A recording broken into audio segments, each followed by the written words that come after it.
Confiemos a un solo hombre los poderes del presidente de los Estados Unidos, del primer ministro de Gran Bretaña y del presidente del Consejo de la Unión Soviética. Añadámosle los poderes del Papa, del arzobispo de Canterbury y de la cabeza de la Iglesia Ortodoxa rusa. Finalmente, sumémosle la divina autoridad de nuestro propio Hijo de Dios y comenzaremos a entender lo que Hirohito significa para los japoneses, porque lo llaman el Emperador Dios. Así es como una vez vio el mundo al emperador Hirohito, pero 48 años después, las opiniones habían cambiado.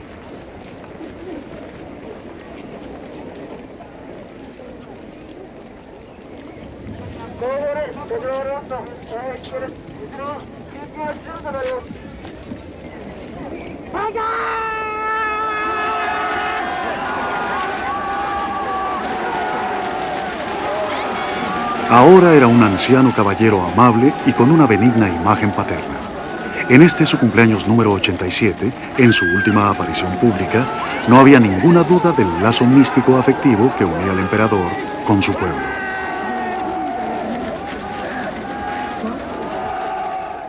La mayoría de la gente piensa en el emperador Hirohito como un pacifista que amaba la biología, renuentemente forzado a la guerra, prisionero casi desde su niñez de su máquina militar. Pero hay muchísimas evidencias que demuestran que él no era en lo más mínimo el títere ni el pacifista que sus publicistas trataron de hacer creer.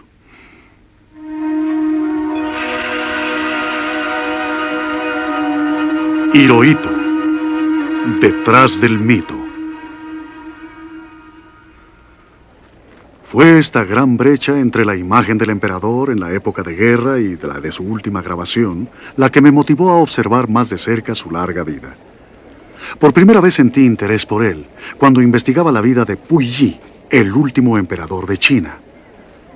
Como los camaleones, Hirohito parecía asumir diferentes personalidades en diferentes épocas. Descubrí una inmensidad de detalles contradictorios en los documentos japoneses y en los registros históricos de Tokio que habían sido ignorados o tal vez deliberadamente pasados por alto.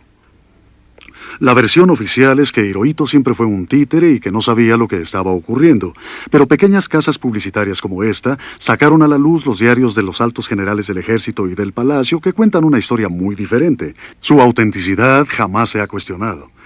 Estos diarios y varios de los testimonios de los supervivientes del período anterior a 1945 nos impulsan a estudiar de una manera completamente nueva a Hirohito y su vida.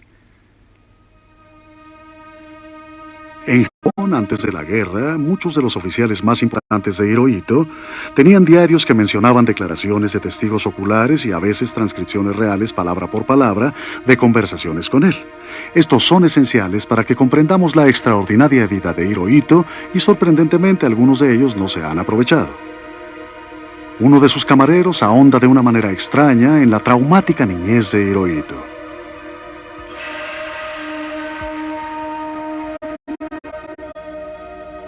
El joven príncipe tiene una mentalidad corcova. Sus reflejos son lentos, sus dedos torpes. Incluso abotonarse el uniforme le toma tiempo. Para mejorar su postura, el príncipe se ve obligado a sentarse en una silla especial durante horas. El gran maestro de la casa también está preocupado por su vista. Para mejorarla, el príncipe se ve obligado a fijar la mirada en el horizonte diariamente. El doctor de la corte quiere que utilice anteojos, pero el gran maestro se niega. Dice que difícilmente puede imaginarse al futuro emperador del Japón usando gafas.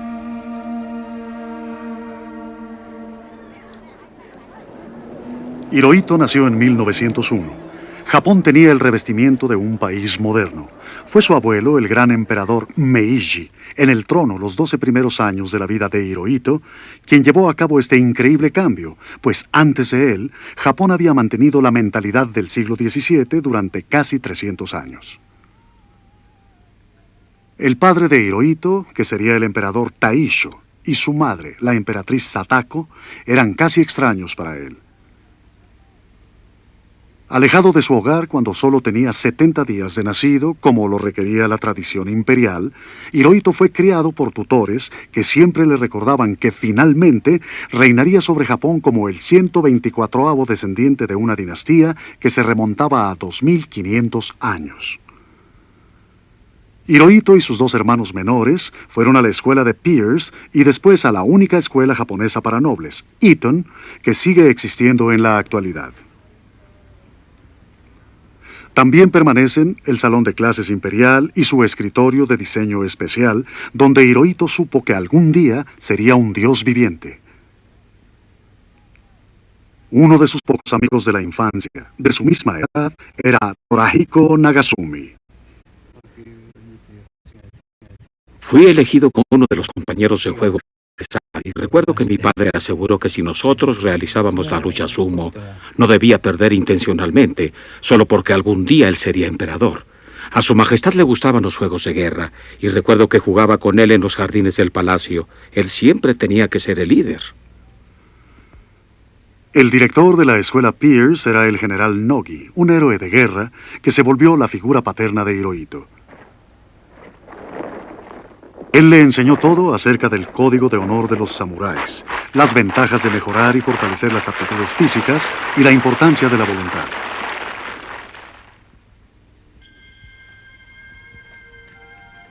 El joven Hirohito acababa de saber que su abuelo, el emperador Meiji, había muerto. El día anterior al funeral del emperador Meiji, Nogi llamó al joven príncipe a su estudio y le dijo: ahora que eres el príncipe heredero, debes trabajar más duro.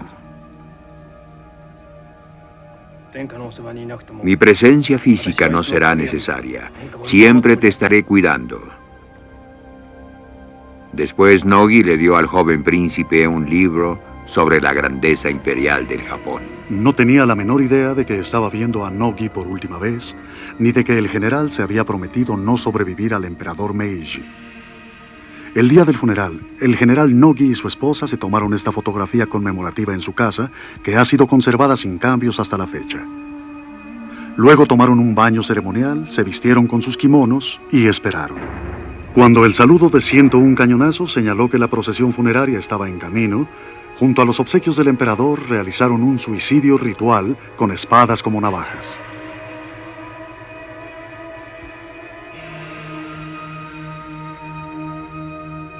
Al escuchar la noticia de la muerte del general Nogi, todo lo que el príncipe heredero dijo fue: Japón ha sufrido una lamentable pérdida.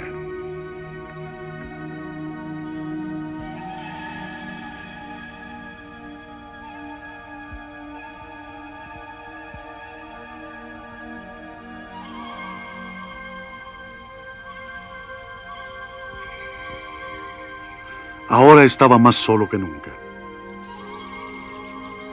Los tutores excesivamente diferentes y sus clases lo aburrían.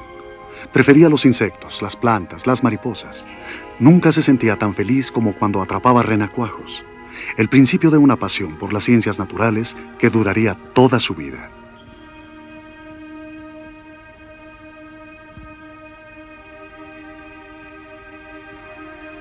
Pero incluso estos pasatiempos intensamente privados estaban restringidos por el protocolo. Oficiales con chisteras y levitas lo acompañaban a todos lados.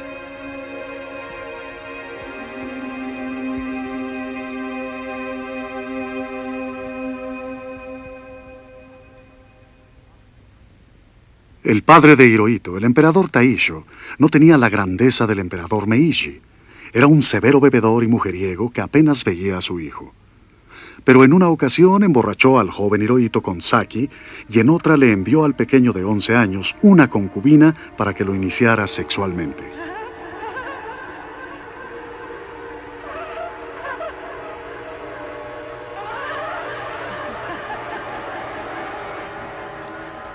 Hirohito aborreció tanto ambas experiencias que después de eso no volvió a tomar alcohol e hizo que expulsaran a todas las concubinas de la corte. Descubrió que su padre estaba dando crecientes señales de inestabilidad mental. Este secreto, tan bien guardado, se volvió del conocimiento público al inaugurarse el Parlamento en 1915. En lugar de leer su discurso preparado, enrolló el papel formando un telescopio y escudriñó interminablemente a los extrañados miembros de la asamblea allí reunidos. La noticia de la enfermedad de Taisho se propagó por todo Japón. Hirohito, que seguía siendo un estudiante de solo 15 años, empezó a asumir la mayoría de los deberes del emperador, mientras que Taisho era enviado a unas vacaciones que durarían el resto de su vida. 3 años más tarde, su madre decidió que ya que muy pronto sería regente, debía casarse lo antes posible. Las candidatas más adecuadas fueron invitadas al palacio, sin saber que eran observadas por Hirohito y su madre. Eran las hijas de los pocos clanes de aristócratas que podían casarse con la familia imperial. Rechazando a la más bonita y la más vivaz, Hirohito eligió a Nagako, una amiga de la infancia. Ella tuvo que pasar innumerables exámenes. Los doctores incluso midieron sus caderas. El protocolo señalaba que debía ser un galanteo singularmente formal. Rara vez se vieron en los siguientes 4 años y su único encuentro romántico fue un paseo por los jardines del palacio.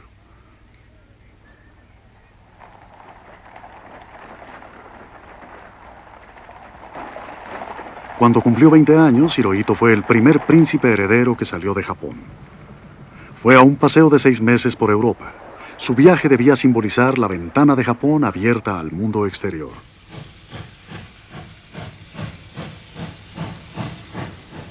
Más tarde aseguró que nunca olvidaría la cordialidad e informalidad de la familia real británica, especialmente el afecto paternal mostrado por el rey Jorge V.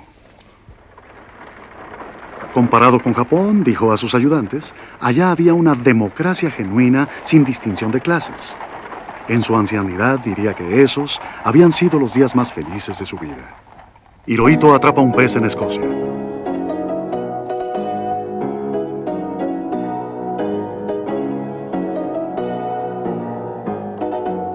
Hirohito filma su primera película.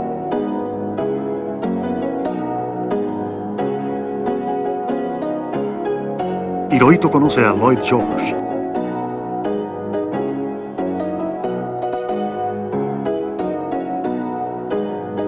Hirohito disfruta de un espectáculo aéreo.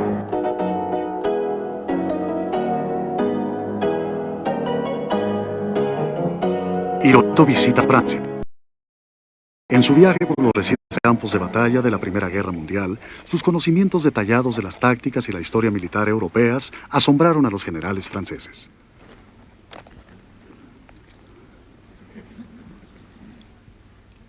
Hirohito regresó a Japón con una predilección hacia la música occidental y con un nuevo grupo de héroes. En su estudio estaban los bustos de Darwin, el científico, Lincoln, el estadista, y ahora, adquirida en París, la efigie del genio militar, Napoleón.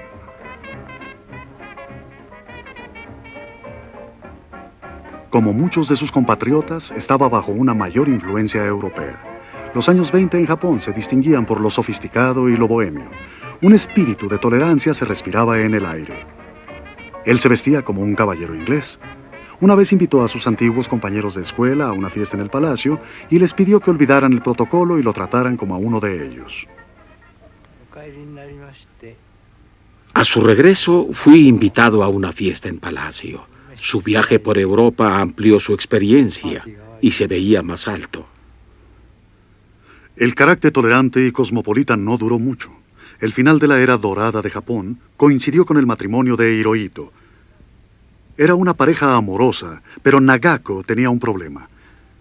Sus primeros 3 bebés fueron niñas que no podían heredar el trono. Los oficiales del palacio sugerían que ella debía mantenerse al margen, mientras él tenía un hijo varón con una concubina. Para la tranquilidad de Hirohito y de Japón, su 4.º hijo fue un bebé, Akihito. Hirohito era ahora emperador. Su padre, Taisho, había fallecido en 1926.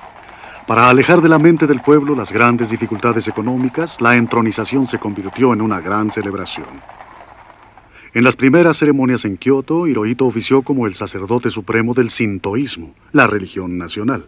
Cuando terminó ya era un dios viviente.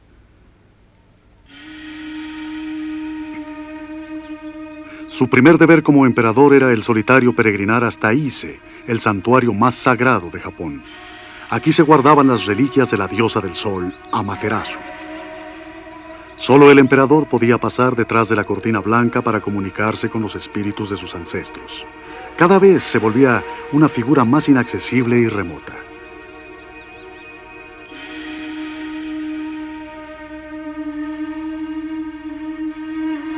Cada nuevo emperador introducía una nueva era en el calendario, dándole su toque especial. La elección de Hirohito fue Showa, que significa paz y luz. Los diplomáticos extranjeros durante los primeros años del Showa creían que estas serían las cualidades que marcarían el reinado de su joven y aparentemente liberal monarca. Irónicamente, la que se suponía sería la era de paz y luz, pronto fue identificada con guerra y autoritarismo.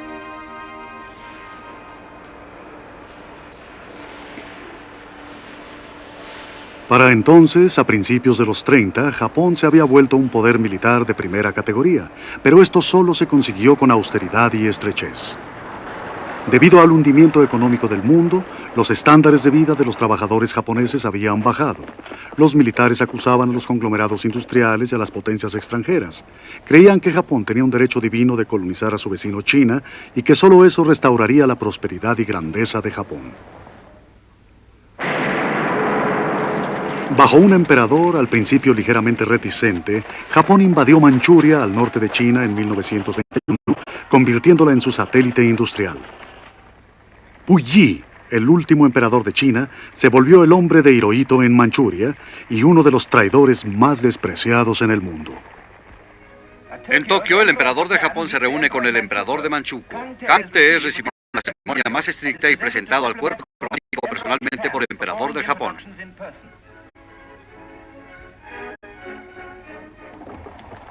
Ambos habían sido y estaban totalmente del mundo cotidiano. Puyi fue el nacido perdedor, Hirohito el triunfador. Públicamente, Hirohito se desligó de cualquier agresión militar, pero condecoró y promovió a los coroneles japoneses que dominaron Manchuria. El éxito había vuelto a los militares hacia una ley propia con fuertes lazos con los extremistas políticos.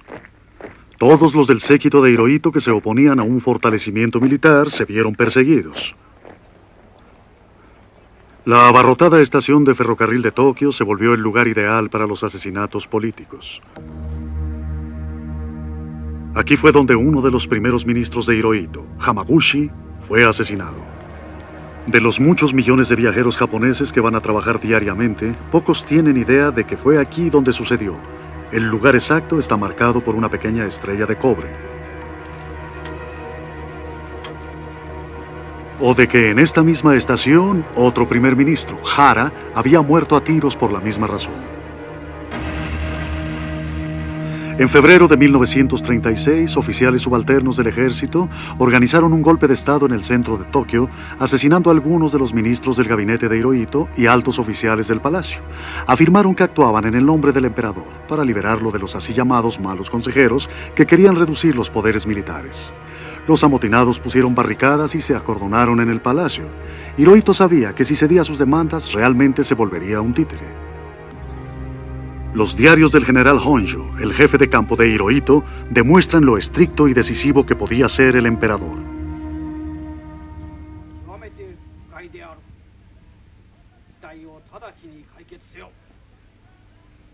Nunca había visto al emperador tan enfadado. Me dijo que el incidente debía terminar lo más rápido posible.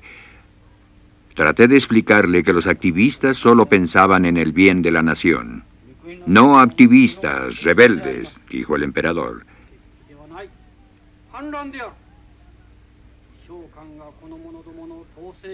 Si mis generales no se encargan de esta gente, lo haré yo mismo con mi guardia imperial.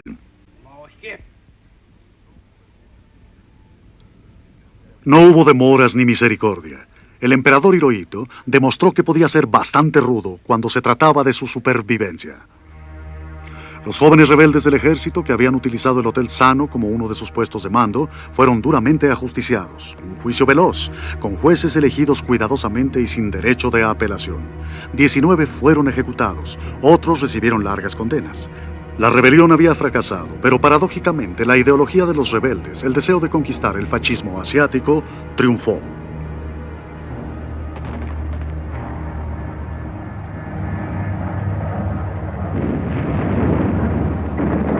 Hirohito consideró que la única manera de evitar más golpes de estado internos era darle a su ejército mano libre en China. Era una agresión inaceptable según los norteamericanos, pues China era demasiado importante, estratégica y económicamente, para permitir que cayera bajo la influencia de Japón. Este fue el primer gran paso hacia los enfrentamientos directos y hacia Pearl Harbor. Los apologistas de Hirohito aseguran que sus generales lo engañaron para entrar en guerra. Pero como lo demuestran los registros, su única crítica era que no estaban ganando con la suficiente rapidez. Las atrocidades japonesas indignaron al mundo.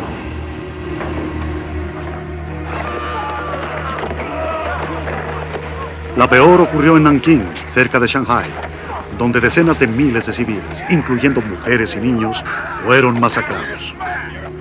Uno de los jefes militares era un tío de Hirohito, el príncipe Asaka. Hirohito recibió informes detallados regularmente desde el frente en China, en su nuevo cuartel general dentro del palacio, y vio al príncipe Asaka varias veces cuando regresó a Tokio. Es difícil creer que el emperador no sabía lo que estaba sucediendo.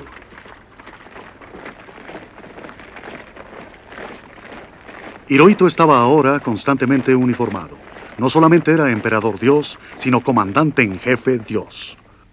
Cuando el emperador salía del palacio, iba en un auto especial, con guardias y motociclistas enfrente y a la izquierda, y las calles generalmente eran desalojadas, o si la gente se quedaba ahí, tenía que arrodillarse en el pavimento, como me sucedió en una ocasión en que tuve que ponerme de rodillas con el fin de no ver al Dios que pasaba.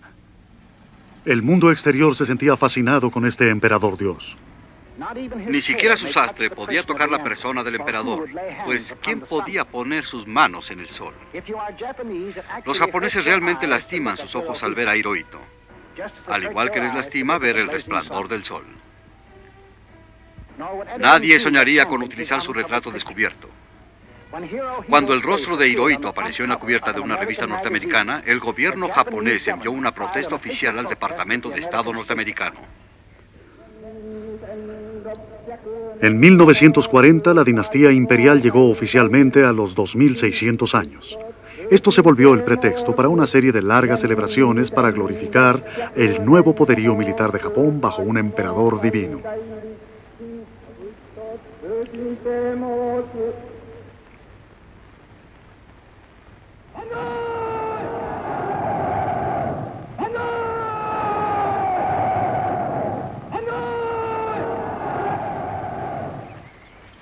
La religión nacional, el sintoísmo, fue utilizada para acentuar el lazo místico entre el emperador y su pueblo y la superioridad innata del Japón.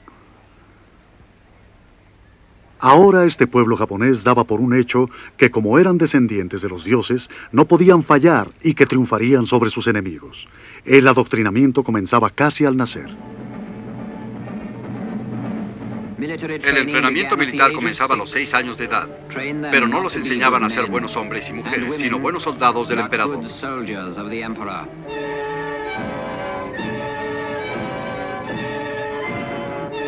La atención mundial se enfocó no solo en el inmenso ejército japonés, sino en su flota, ahora bastante más grande que la Marina de Estados Unidos. Como precaución, Norteamérica prohibió las ventas de petróleo a Japón y le siguieron otros embargos europeos.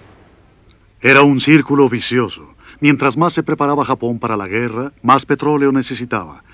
Pero después del embargo norteamericano, el único petróleo disponible estaba en las Indias Orientales holandesas, ahora Indonesia, y obtenerlo significaba entrar en guerra. Los consejeros militares del emperador Hirohito le decían que mientras más se tardaran, más débiles serían, pues las reservas se agotarían en poco tiempo. Como las materias primas, incluyendo el petróleo, solo se podían obtener ahora por la fuerza, Japón se preparó para ocupar toda Asia. Los líderes militares de Japón estaban conscientes de que Estados Unidos no permanecería inmutable. Sabían que antes de poder moverse, debían hundir la flota de Estados Unidos en el Pacífico. Había también otras razones para la invasión militar de Japón a Asia. Japón afirmaba que estaba siendo estrangulado económicamente como resultado de los embargos de las hostiles potencias occidentales. Y esta maniobra de propaganda estaba destinada a justificar la agresión japonesa. La actitud total del emperador en los días de la preguerra solo puede entenderse si recordamos las circunstancias internacionales. Hitler había comenzado a esculpir el mundo con nuevas fronteras y nuevos países. Y los japoneses estaban fascinados con lo que estaba sucediendo en Europa. Y habían decidido estar ahí en el último día del proceso de creación. Japón quería su parte del nuevo mundo. La versión oficial japonesa era que Hirohito no tenía ningún conocimiento previo sobre lo de Pearl Harbor. Era, en último caso, incapaz de evitarlo. Los hechos, según descubrí, señalan una historia diferente. Como lo demuestran los diarios del general Sugiyama, jefe de personal del ejército armado de Hirohito, el emperador se reunió con sus almirantes y generales en este palacio. Hablaron y discutieron interminablemente y finalmente decidieron lo de Pearl Harbor.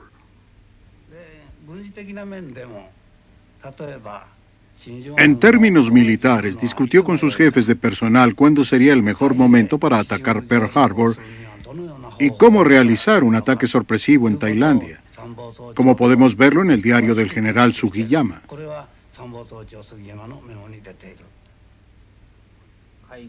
El emperador preguntó, ¿cuál es el día señalado para la Marina? El almirante dijo, el 8 de diciembre. El emperador entonces dijo, ¿no es un lunes? El almirante le explicó que el lunes en Japón significaba domingo en Hawái y que allá tomaban muy en serio sus días de descanso. A fines de noviembre de 1941, la flota japonesa sale silenciosamente de su base con destino a Pearl Harbor. Mientras la flota va en camino, una extraordinaria secuencia de eventos tiene lugar simultáneamente en Washington y Tokio. El objetivo es hacer creer a Estados Unidos que la guerra no es tan inminente. En este engaño, Hirohito está involucrado personalmente. Preocupados por la situación internacional y desesperados por salir, los residentes ingleses y norteamericanos en Tokio hacen reservaciones a Los Ángeles a bordo del Katuta Maru. Este sale de Yokohama el 2 de diciembre. Mientras este barco japonés de tanto prestigio está en aguas norteamericanas, el Departamento de Estado de Estados Unidos cree que Japón no atacará ni arriesgará su captura. Esto significa que la guerra probablemente sea hasta después de Navidad. El presidente Roosevelt está indeciso entre si mandar una carta personal a Hirohito en un desesperado intento final por evitar la guerra. Mientras tanto, el 6 de diciembre, un largo memorándum codificado en 14 partes está siendo transmitido de Tokio a la embajada japonesa en Washington. Recapitula el estancamiento de las negociaciones entre Japón y Estados Unidos y termina con una declaración de guerra. El personal de la embajada japonesa no tiene prisa por decodificarlo. Tienen una fiesta espléndida en el Hotel Mayflower que se prolonga hasta bastante tarde. Después, los decodificadores pasan el tiempo jugando ping-pong en el sótano de la embajada. Esa noche, Roosevelt finalmente decide enviar su carta a Hirohito usando al embajador norteamericano en Tokio, Joseph Greer, como intermediario. Este fue una especie de último intento del gobierno de Estados Unidos para cambiar ese grave estado de las cosas. Así que el presidente sí mandó en realidad un largo mensaje resumiendo lo que había pasado y, con la esperanza de paz, al emperador, y el embajador Greer fue informado de que el mensaje iba en camino y que llegaría en unas horas. Después de esperar casi hasta las 11 de la noche antes de que el mensaje llegara desde la oficina de telégrafos japonesa, debía ser decodificado. Después de llevar la carta al Ministerio Extranjero de Japón, el embajador Greer espera en balde la respuesta de Hirohito. Como lo demuestran los diarios del Marqués Kido, el sello real del señor, Hirohito discutió la carta de Roosevelt con sus consejeros y decidió ignorarla. Hirohito sabe que los aviones japoneses ya se están alistando para atacar Pearl Harbor. En Washington, el embajador japonés se dirige al Departamento de Estado para entregar el memorándum de 14 puntos.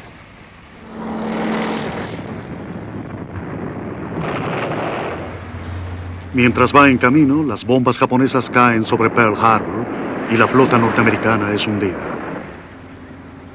En el Departamento de Estado, el embajador japonés asegura que no pudo llegar antes con la declaración de guerra a Pearl Harbor debido a demoras de decodificación. Los Estados Unidos de América fueron atacados repentina y deliberadamente por fuerzas navales y aéreas del Imperio japonés. Estados Unidos estaba en paz con esa nación y, a solicitud del Japón, seguía en conversaciones con su gobierno y su emperador. De regreso en Palacio, Hirohito sabe que el ataque a Pearl Harbor tuvo un éxito mayor a todas las expectativas. Dentro de la embajada norteamericana en Tokio, los diplomáticos siguen esperando la respuesta de Hirohito a la carta de Roosevelt. A la mañana siguiente, el embajador Gruf fue citado nuevamente, eran creo como las 6 de la mañana, al Ministerio del Exterior, y lo recibió el ministro del Exterior Togo, quien depositó de una manera más bien ruda frente a él lo que describió como la última respuesta del gobierno japonés a las negociaciones que habían estado realizándose muchos meses. Y le pidió al embajador, de hecho, que interpretara esto como una respuesta del emperador a la carta del presidente. Y ese fue el final de la junta, excepto que Togo le dijo a Gru cosas bonitas acerca de su cooperación trabajando juntos por la paz. No mencionó el ataque a Pearl Harbor que había ocurrido. Como parte del plan arreglado de antemano, el Tatsuta Maru, después de realizar un inmenso círculo sin propósito por el Pacífico, regresa a Yokohama. Sus pasajeros ingleses y norteamericanos pronto son internados. Japón toma Hong Kong. Japón bombardea Manila. Cae Singapur. Conforme las tropas imperiales arrasan Asia, la euforia en Japón es casi histérica. Quizá por primera vez, Hirohito no solo era divino, sino genuinamente popular. Recuerdo que después de la caída de Singapur, mientras caminaba con una gran multitud por los jardines del palacio, ahí en lo que se conoce como el Puente Doble, que es la entrada secreta al palacio, estaba el emperador en el caballo blanco, que también es muy famoso en Japón, y desde allí escuchó las aclamaciones y vítores de su pueblo.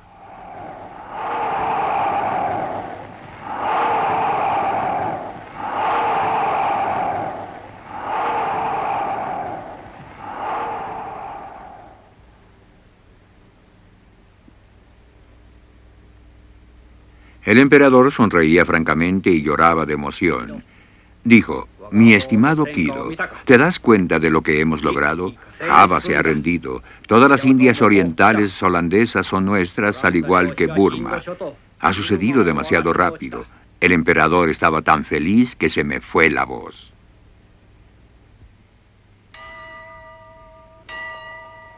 Solo 3 meses después de Pearl Harbor, había decenas de miles de prisioneros de guerra norteamericanos, ingleses y holandeses en manos de los japoneses. Todos tenían que desfilar diariamente frente a un retrato de Hirohito. Norteamérica regresó el golpe con el ataque aéreo del general Doolittle a Tokio. Hirohito aceptó las demandas de sus generales de que los aviadores capturados fueran tratados como criminales de guerra. Todos fueron torturados y ejecutados. Él podía haber reducido sus sentencias, pero no lo hizo. Siguió una oleada de propaganda implacable al respecto. Venganza, nada menos. Observen cuidadosamente a este hombre. Él es el emperador de Japón, cuyas fuerzas han cometido pasmosas atrocidades contra las tropas británicas, las chinas y su imperio, y contra los civiles, hombres y mujeres en Hong Kong. Estos son los canallas que maniataron e hirieron con bayonetas a nuestros soldados indefensos en sus manos. Si estas escenas sirven para encender la llama de venganza a través del mundo civilizado, habrán logrado su propósito. Hagamos que el grito sea venganza, venganza sangrienta. La voz de Inglaterra. Se dice que los problemas siempre vienen de 3 en 3. Observemos más de cerca a este trío. Recuerden estos rostros. Si alguna vez los ven, no duden. Junto con Mussolini y Hitler, era ahora uno de los hombres más odiados del mundo. Alemania era ahora uno de los aliados más cercanos de Japón. El emperador me preguntó si había escuchado las últimas noticias. Los alemanes, dijo, no solo habían tomado Tobruk, habían capturado Sindh y Barrani y ya estaban en camino a Alejandría. El emperador dijo que quería enviarle un telegrama de felicitación a Hitler para celebrar su victoria. Más tarde le dijimos a su majestad que eso no sería muy sabio, ya que Hitler no le había mandado ningún cable de felicitación por nuestras victorias. Pero la ola de guerra muy pronto se volvió contra Japón.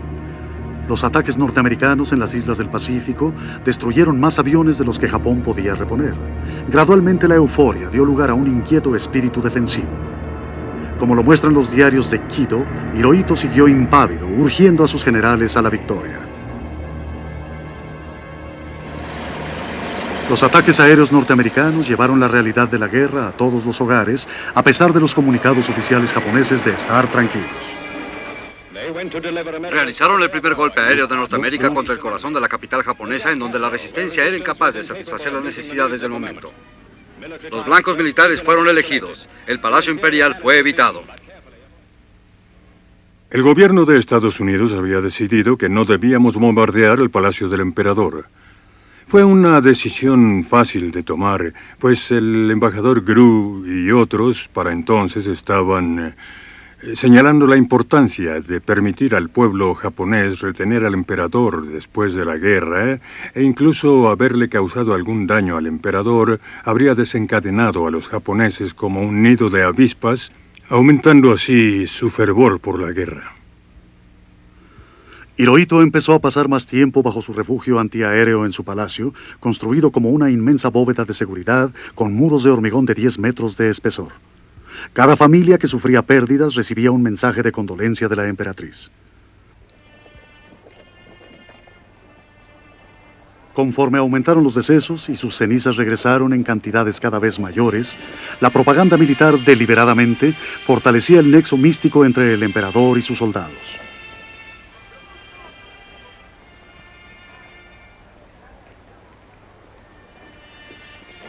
Especialmente con las recién creadas escuadras suicidas, los famosos kamikazes.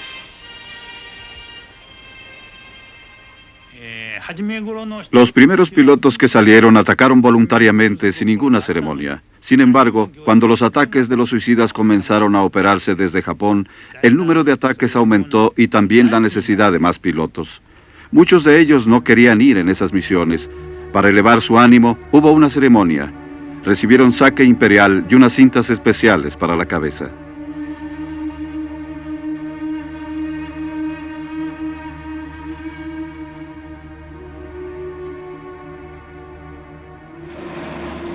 Salieron a su misión pensando que era su deber morir por el emperador.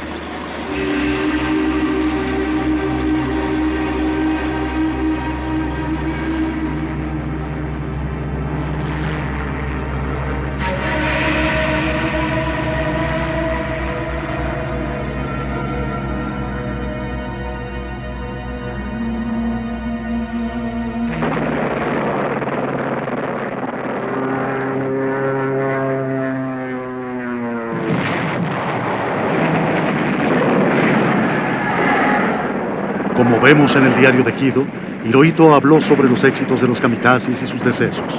Me pregunto si era necesario, dijo, pero ciertamente hicieron un magnífico trabajo.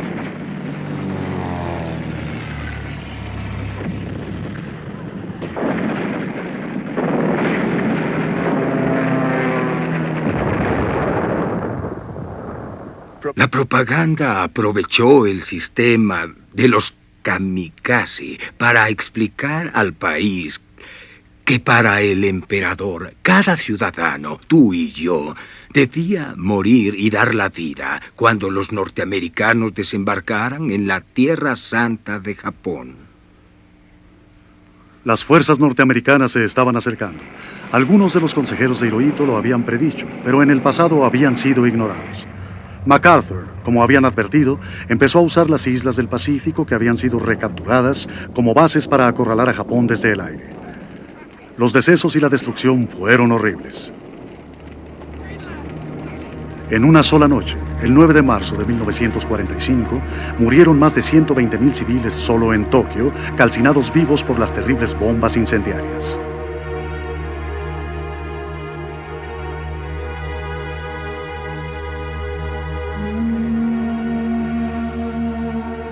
El palacio del emperador sufrió daños accidentalmente. Él salió de su refugio a un paseo por la ciudad para elevar la moral. Kido, en su diario, relató que debido al ánimo en Tokio, esto sería contraproducente a menos que prescindiera de su complemento usual de guardaespaldas. Churchill, Truman y Stalin se reunieron inmediatamente después de la caída de Hitler. Su declaración de Potsdam de julio de 1945 exigía el rendimiento incondicional de las Fuerzas Armadas de Japón, pero no decía nada sobre el emperador. Hirohito permaneció en su refugio. Su gobierno no contestó el ultimátum. Estaba menos interesado en los decesos de los civiles que en que continuara el estatus divino del emperador aún en la derrota. 7 días después, el 6 de agosto, cayó la bomba atómica en Hiroshima. Truman había esperado lo más posible la respuesta.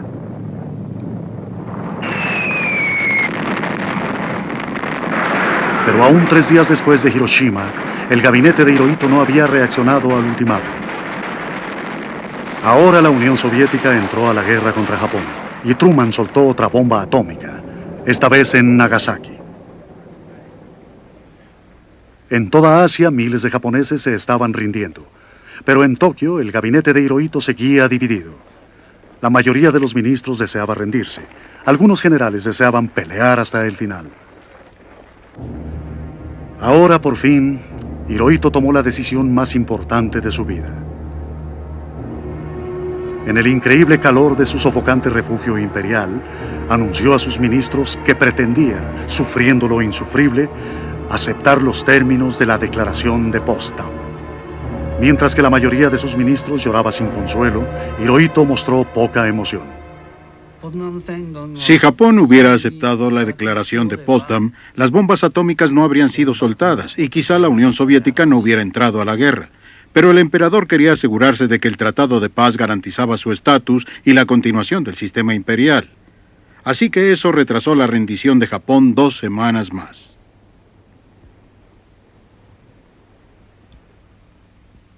Hirohito salió de su refugio para informar su decisión al pueblo.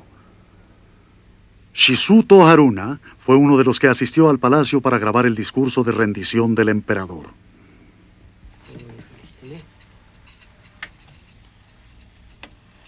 Nunca antes habíamos escuchado la voz sagrada del emperador. Para mí era la voz de Dios. Así que estábamos muy nerviosos durante la grabación y nos preguntábamos si estábamos haciendo lo correcto. Esa noche, un puñado de oficiales fanáticos que querían seguir peleando trataron desesperadamente de detener el anuncio del emperador llevándose la grabación. Pero a la mañana siguiente, un camarero del palacio disfrazado de limosnero sacó de contrabando la grabación del palacio, cruzó el foso y la llevó al estudio. Morio Tateno estaba anunciando la grabación del emperador para mediodía cuando el oficial que dirigía la rebelión irrumpió. A punta de pistola, me exigió que se detuviera la lectura de las noticias y dijo que informaría en mi lugar. Tuve que aceptar para ganar tiempo. Telefoneamos al ejército y supimos que la rebelión estaba perdida. El oficial se retiró y se suicidó enfrente del Palacio Imperial. El 15 de agosto, toda la población de Japón se reunió frente a las estaciones de radio. Casi todos pensaban que Hirohito haría mención de la honorable muerte de 100 millones, el último sacrificio en la batalla para terminar con las fuerzas aliadas invasoras. El emperador estaba en la estación de radio, así que tuvieron que prestar atención y esperar a escuchar la augusta voz.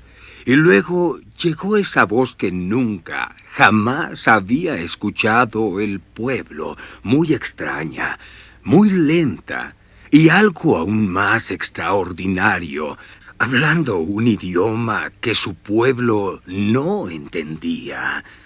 Porque desde hacía 1000 años o más, el emperador tenía su lenguaje propio.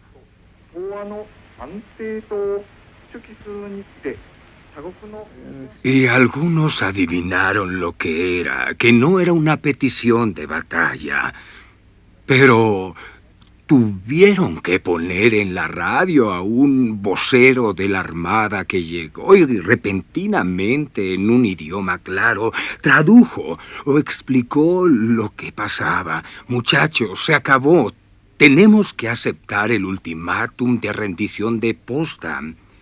Y solo entonces la gente comenzó a llorar, a entender lo que pasaba. Sufrieron, realmente sufrieron. Huyeron a sus hogares y por 2 días ellos lloraron.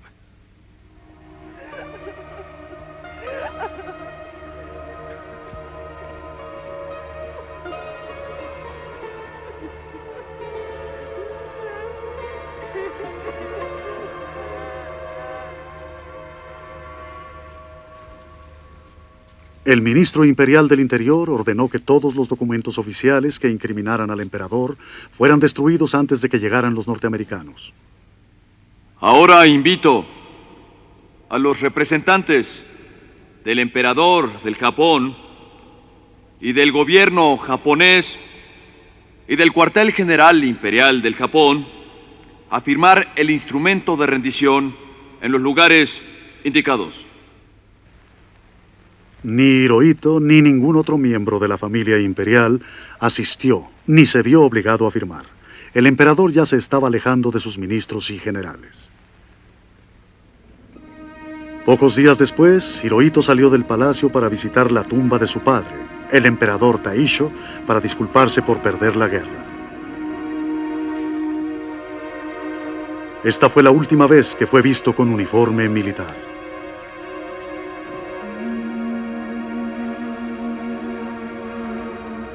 Frente al palacio está el edificio Daiichi, que una vez fue el cuartel general de MacArthur, y que después de la rendición se volvió la única fuente de poder.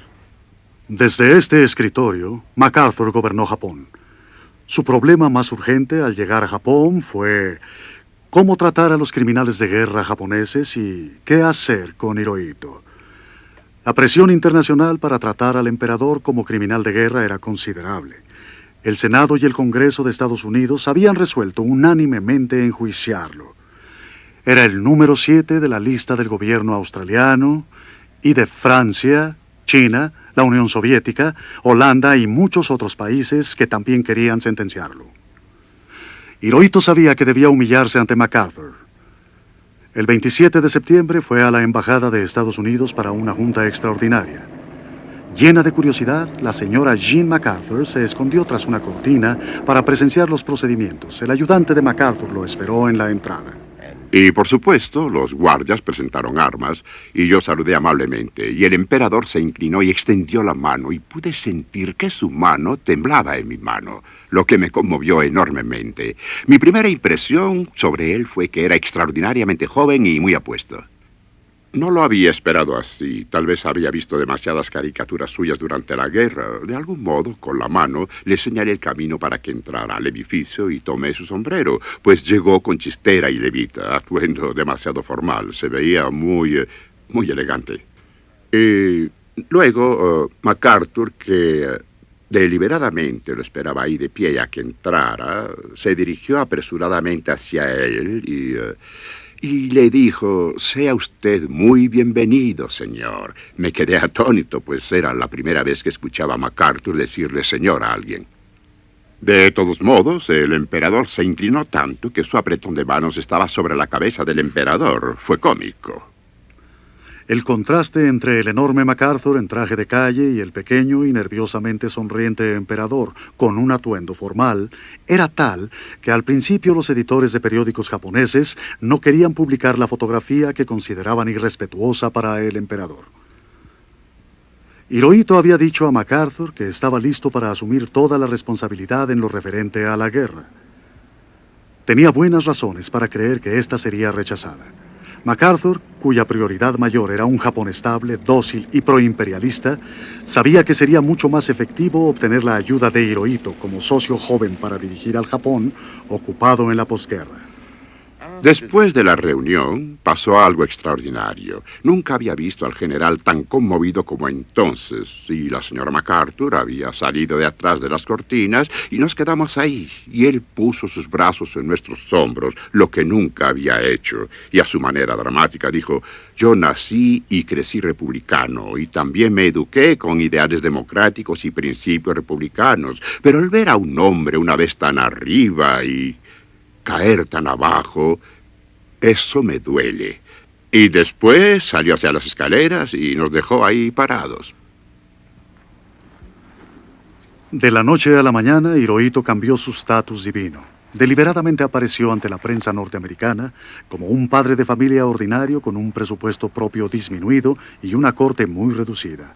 Aún seguía siendo dudoso su último estatus como criminal de guerra. El arresto de Hirohito y su juicio como un criminal de guerra habría desintegrado a toda la nación. El general MacArthur pensó mucho acerca de esto y notificó a Washington y a Londres que si esto sucedía,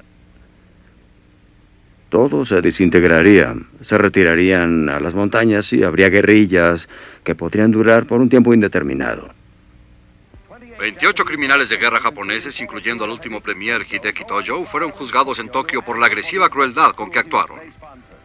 El juicio podría compararse al de los lores nazis de la guerra en Nuremberg, y los prisioneros fueron acusados de crímenes contra la humanidad y la paz, y finalmente por asesinato. La ausencia más notoria, por supuesto, fue la del mismo Hirohito y la de cualquier miembro de la familia imperial. Esto redujo mucho la credibilidad del tribunal ante los ojos de muchos jueces y abogados del juicio. El emperador Hirohito era objeto de un interés especial antes de salir de Estados Unidos. Hasta el momento de nuestra partida, la idea general del tribunal en lo que se refería a Estados Unidos, nosotros éramos 16, era que él era el primero de la lista considerado para juicio. Pero una carta enviada por correo aéreo indicaba lo contrario. Venía de la Casa Blanca del presidente Truman para nuestro jefe de misión, Joe Keenan, que más tarde se volvería el jefe de procesamiento del Tribunal Internacional para el Lejano Oriente, que realizó los juicios. Me avisaron personalmente que no intentara interrogar a nadie de la familia real. Muchos de los altos consejeros de Hirohito fueron enjuiciados. El príncipe Konoye, una vez su mejor amigo y 3 veces primer ministro, se suicidó antes que enfrentarse a la corte o implicar al emperador. Lo mismo hizo el general Sugiyama, su jefe de personal, y su último ayudante de campo, el general Honjo. Solo sus diarios sobrevivieron. Siento que el emperador debía haber sido juzgado desde el punto de vista de un abogado. Es decir, si yo hubiera estado juzgando el caso en Estados Unidos, es un hecho que había pruebas suficientes para proceder a juicio contra él y que si hubiera sido juzgado habría sido condenado muy probablemente a ser colgado. Pero como decisión política, los fiscales también eran agentes políticos, no tenían nada que decir contra la decisión de las 12 naciones u 11 naciones involucradas que decidieron no juzgarlo. Así que no lo juzgamos. Casi para terminar el juicio, ocurrió una gran crisis oculta, cuando el ex primer ministro Tojo, uno de los principales acusados, implicó al emperador Hirohito y casi lo acusan. Durante un interrogatorio, Tojo dijo: ningún sujeto japonés iría jamás en contra de la voluntad imperial de su majestad. Esto significaba que Hirohito podía haber detenido lo de Pearl Harbor y sus oficiales le habrían obedecido. Así que lo hacía el único responsable de la guerra y acababa con la idea de que era un títere. Al día siguiente, los ayudantes del emperador se reunieron en el palacio con el fiscal principal de Estados Unidos para discutir de qué forma podían sacar a Hirohito del problema. Se decidió que un emisario del palacio debía venir aquí, a la cárcel de Sugano, y hacer que Tojo se retractara. Se rehusó al principio y solo cambió de idea después de mucha presión en nombre del emperador. En un interrogatorio totalmente manejado por el Estado, Tojo juró que el emperador siempre había sido un hombre de paz y que nunca había querido la guerra. Esto no le hizo ningún bien a Tojo. Él y otros 6 fueron sentenciados a morir ahorcados. Para demostrar que no sentía ninguna responsabilidad por sus actos, Hirohito envió un mensaje a MacArthur para decirle que no se preocupara, pues no tenía intenciones de renunciar.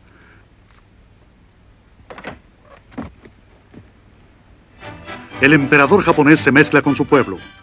Hasta ahora considerado sagrado en su persona, la cabeza del Estado japonés era protegida en todos los lugares a donde rara vez se aventuraba desde los jardines del palacio. La ocupación del Japón por las Fuerzas Armadas de los Estados Unidos disolvió los misterios de la familia imperial y enfrentó al Hijo del Cielo cara a cara con su pueblo.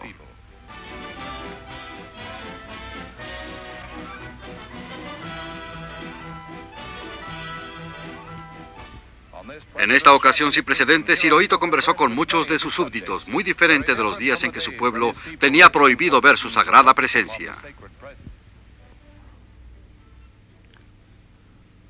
Así que fue la primera vez que el emperador salió a las calles y enfrentó al pueblo cara a cara y visitó fábricas, minas y tuvo que hacer preguntas directas a las personas, y eso no tuvo precedentes.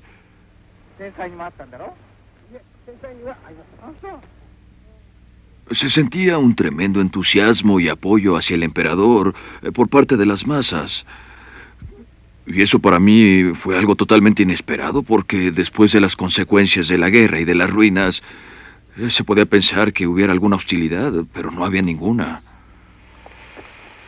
Hirohito hizo más apariciones en público en un año que en los últimos 20 años de su reinado. Caminó entre su pueblo como una figura intensamente tímida, evasiva y sin poder. Sus salidas eran parte de una campaña deliberada dirigida por el presidente Truman. Un mandato de Washington para MacArthur decía: tiene orden de ayudar secretamente a popularizar y humanizar al emperador. Esto no debe saberlo el pueblo japonés. Sí, realmente hicimos cosas por debajo del agua para desmistificar al emperador, tales como una petición a los japoneses de poner una obra sobre el Mikado de Gilbert y Sullivan, como si fuera a tener algún efecto. Motivamos este tipo de cosas, pero no dieron ningún resultado. El emperador era impenetrable. Hirohito se volvió un monarca puramente ceremonial. Su papel lo definía una constitución proyectada por Estados Unidos.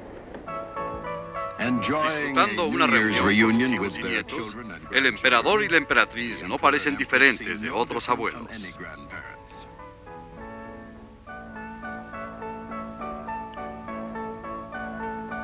Cuando finalmente volvió a estar bajo los reflectores internacionales, en los años 70, su imagen, como lo proyectó el gobierno japonés, era la de un ordinario hombre de familia de la clase media y de un científico natural. Esta primera visita de Estado de un emperador y emperatriz japoneses a Estados Unidos es una ocasión histórica de profunda importancia. Hirohito, al igual que Japón, se había convertido en alguien respetable, su imagen benigna, su pasado olvidado. En Disneylandia recibió el saludo de Mickey Mouse. De regreso a Londres, 50 años después de su visita anterior, fue reintegrado a la Orden de Garter por la reina Isabel. Pero algunas personas en Europa rechazaron esta imagen de la posguerra. Hacia los años 80, el emperador había regresado a su anterior y más formal modo de vida. Sus camareros estaban decididos a que en los 300 acres del palacio, la ceremonia en su ancianidad debía ser tan rígida como en los primeros días de su reinado.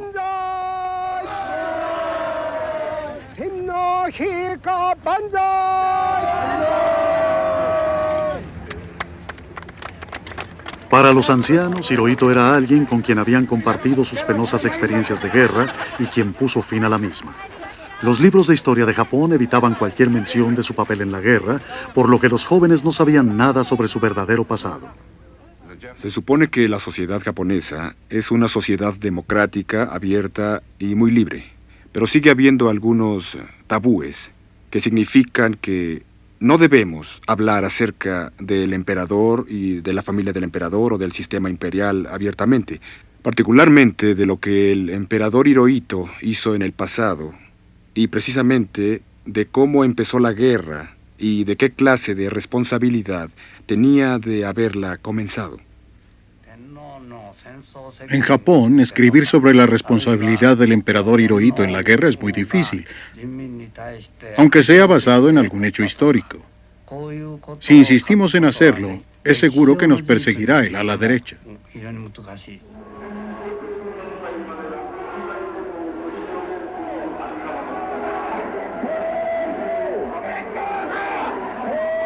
Grupos ultranacionalistas que resurgieron después de la guerra como una camarilla pequeña pero poderosa han sido los reforzadores constantes de este tabú sobre Hirohito.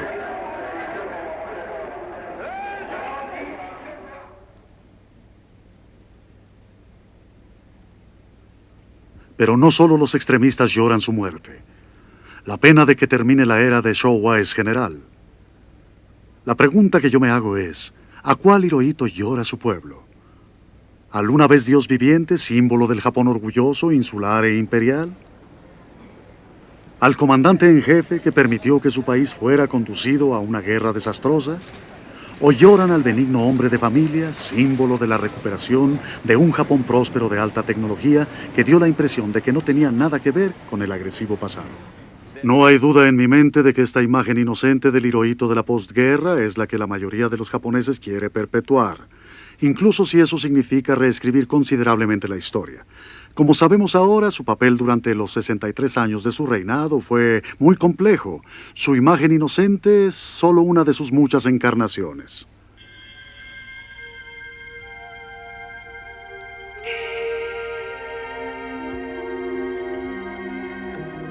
De hecho, toda su vida fue una actuación real muy vigilada.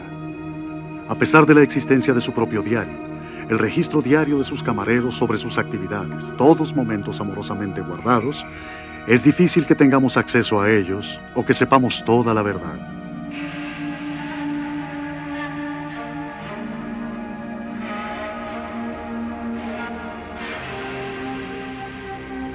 La tradición dice que su espíritu ahora se une al de sus ancestros en el santuario de Ise. Al morir, nuevamente se volvió un dios.